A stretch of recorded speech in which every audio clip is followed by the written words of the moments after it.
Մեր ապրանքը բացի Ռուսաստանից ոչ միտեղ չի կարա դա։ Եթե Ռուսաստան չգնաց, ուրեմն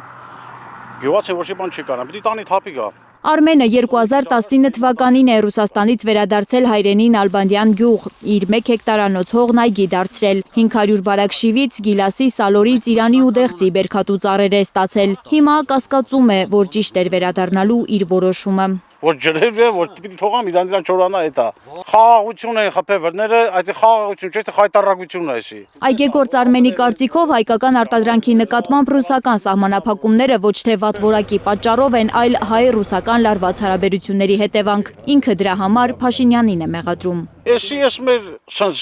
լավ ուժեղ են թանկարժեք վարչապետի շնորհքներ։ Այդ իր ուժեղ քաղաքականության շնորհքն է էսի։ Եթե ինքը հելավ ղեկավար, իմացի Հայաստանը կործանված է 100%։ Ոչ մի ապրանք դուրս չի գա։ Տնտեսությունը որ պիտի չզարգանա, ոչ մի բան դուրս չի դա, ասենք ես պետություններ ումա պետք։ Ռուսաստանի հետ հարաբերություններ փչացնելը շատ թանկ է նստելու հայաստանցիների վրա, ասում է այգեգործը։ Հիշում է, թե նախորդ տարիներին ինչպես էին ֆուրերը հերթ կանգնում իր բերքն այգուց տանելու համար։ Ֆուրերը արդեն պիտի եկած լինեին։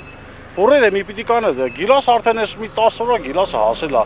Ֆուրերը պիտի կայնացնեն, որ արդեն տանեն, բայց ոչ մի ֆուր չկա հələ։ Եթե ֆուր չկավ,